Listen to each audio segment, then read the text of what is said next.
night's sleep is brought to you by The Ridge. Get you a Ridge freaking wallet. What are you doing? The Ridge is no foreigner to this channel. I know most of you have been watching this channel for a long time. They've been on my channel for a long time, and they're still just as good. They're still just as slim. They're still just as sexy as they were years ago. Once I started using the Ridge wallet, I've never gone back, not even a single time. Not even an ounce of temptation. They're the best wallet on the market. Anything else that's out there is either wannabe or they're just trying to catch up. You can hold up to 12 cards comfortably, and you can get either a money strap or a money clip.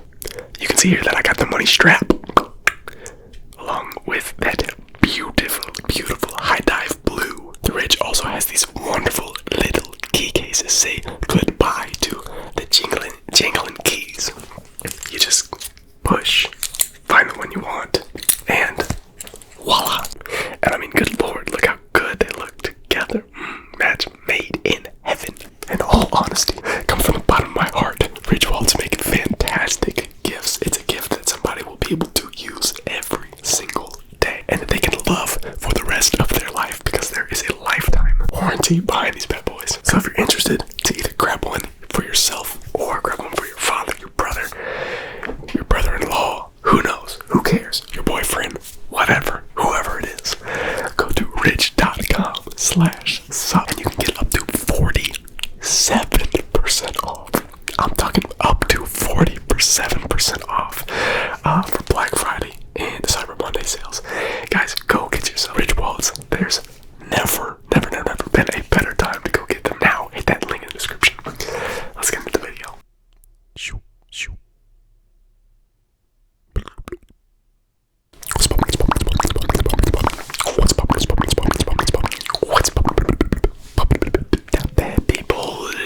Bad people, do.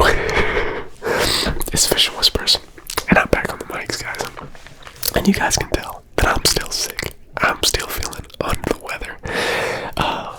But the show goes on because it is Thanksgiving. It's getting to that Thanksgiving time. It's getting to that holiday season time. And in my last video, that I've been overthinking things. And my goal for this video is to make it very clear. It's to make it very, very clear that there's a baby crying in the background. I'm telling y'all, they know. I'm telling y'all, Nelly will not sleep when I'm recording. It's a miracle. It's a miracle that I was able to record the last video. I'm gonna continue recording through the crying.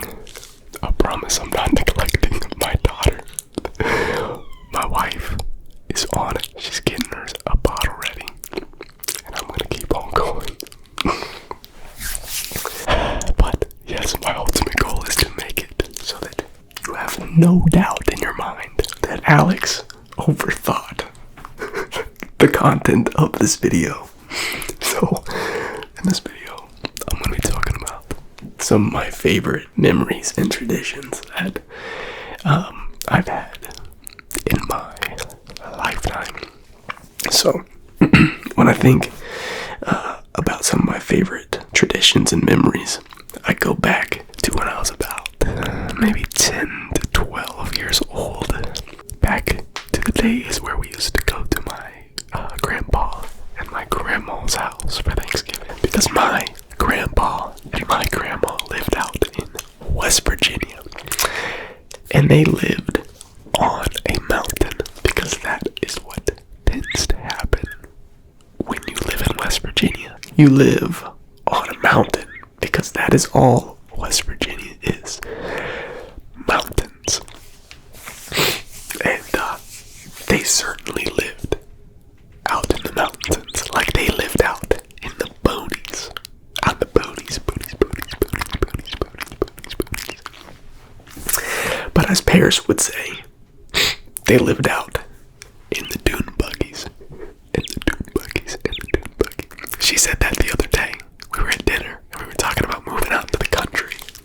And she said that she wanted to move back out into the dune buggies because she grew up in a village. And apparently nobody ever corrected her that that is not the phrase. That is not the saying. The phrase is the Boondocks or the Boonies, not the Dune Buggies. I was like, Paris, do you know what a Dune Buggy is? And she said, yeah, it's a car. Yeah, it's a vehicle that they... So I said, yeah, it's a vehicle they drive on the dunes, on sand dunes. Is there a sand dune or a desert that I'm unaware of nearby? But yeah, they lived out in the boonies. And I remember one Easter, I know this is supposed to be a Thanksgiving story, but one Easter, my dad and my mom decided to surprise my sister and I with a four-wheeler. Yeah, with a four-wheeler. So I got to ride around on this four-wheeler on a mountain with like acres and acres of land. It was awesome. And that also meant a lot that my parents trusted us enough, my goodness, to go out and do that.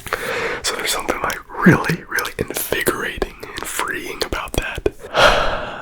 To be out on your own, to know that something could go bad, to know that you could take a left turn and fly off this mountain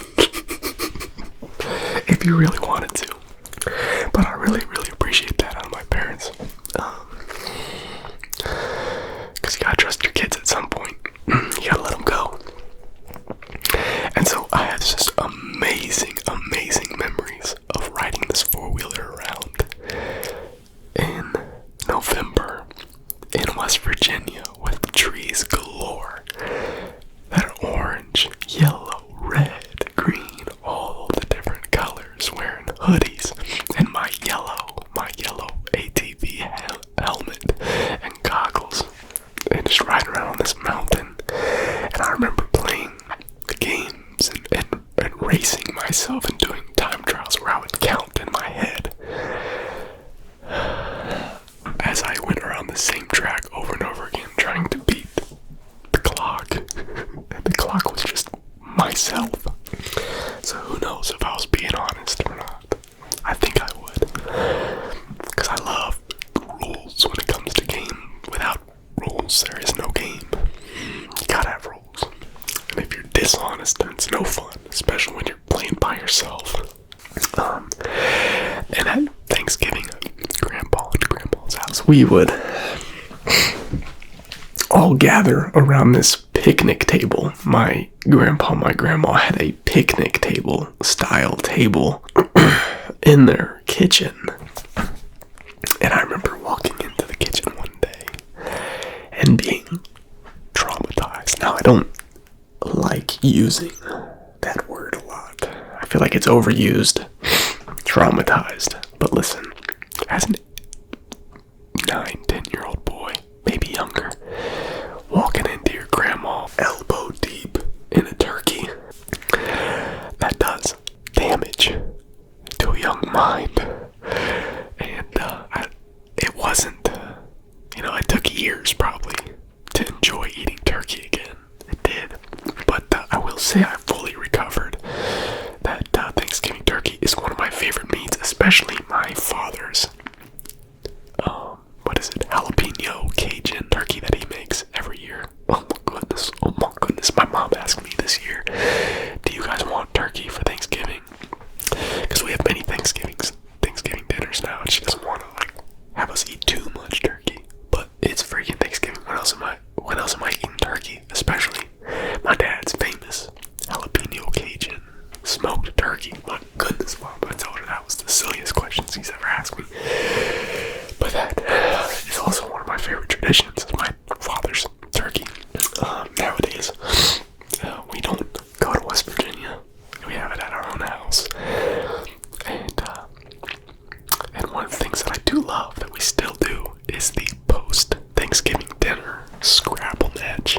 Now, I have never, and I mean never even come close thinking about having a chance to win this game. Because my mother and my sister are so much better than me. Their vocabularies are so much grandiose than mine.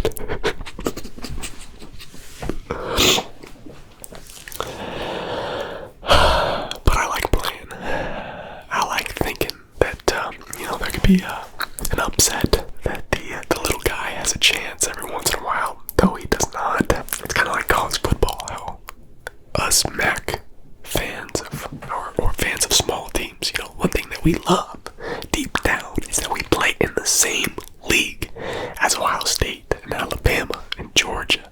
So if all the dice fell the right way, we could end up playing Georgia in the national championship.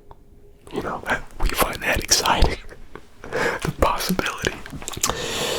And that's how I feel when I play Scrabble against my mom and my sister. It's like Georgia playing Ball State. One person I can't beat is Paris. I can beat Paris in Scrabble. Yeah, I remember growing up and my dad, now before this video, I was trying to count up how many siblings my dad had. And I always said that my dad was the youngest of 8, but for some reason I can only count 7. So I feel kind of silly, and now I'm confused. But I didn't verify how many brothers and sisters he had because I'm embarrassed. But I'll certainly go online and tell thousands of people that I can't remember how many siblings my dad has. Hopefully he never watches this. But yeah, we had, you know, uncles and aunts galore at Grandpa and Grandma's house. And I remember a bunch of my dad's brothers trying to fit on this tiny little couch in my grandpa and grandma's living room, grandpa's living room, because there were 2 recliners and there's 1 couch. And I remember all 3 uncles falling asleep, sitting straight up like this, and they're asleep all at the same time after Thanksgiving meal. That's how you know you had a good dinner. Now, let's talk about some food. My favorite Thanksgiving foods. Listen, turkey, we already talked about. We gotta talk about the potato casserole. My mom's potato casserole is a classic. If I don't eat potato casserole, the potato casserole made with sour cream, cheese, and potatoes, gotta be cubed potatoes. Then it ain't Thanksgiving. Broccoli casserole. My mama's broccoli casserole goes hard. It ain't Thanksgiving without broccoli casserole. Cranberry sauce. Could live without it, but my mom always makes two cranberry sauces, one with and one without nuts. My dad, he always stocks up on the Sprite cranberry or 7-Up cranberry, whichever one is cheaper. He stocks up on that ish. And we drink it year round, boy. I don't know why I said it like that. That was cringy. I'm sorry. Let's see, what else do we eat during Thanksgiving? Here's one thing. The most underrated part of Thanksgiving, outside of deviled eggs. Deviled eggs get bad rep. There's nothing wrong with deviled eggs. In fact, deviled eggs are maybe the most delicious if done right. If done right. I've had some real bad deviled eggs. And if you're bringing the deviled eggs, you have a large responsibility. It's kind of like bringing the what's it called? The buffalo chicken dip. Buffalo chicken dip to the game. That's what the deviled eggs are for Thanksgiving. Big responsibility. It's olives. Olives are the secret to Thanksgiving. It's kind of like having a pickle with your hamburger. And I'm sorry, my nose is running so bad. I'm so sorry. I can't control it. So I'm just breathing in you guys' ears. They're so salty and so full of flavor. It's such a good transition. You know, it mixes things up a little bit. Because a lot of Thanksgiving foods are really savory. Gee. And so, you know, it's the olive, guys. There have to be olives. And if you don't like olives, then I think pickles would work too. It's almost an essential thing for a Thanksgiving meal. But guys, that'll do it for this video. I'm gonna go lay down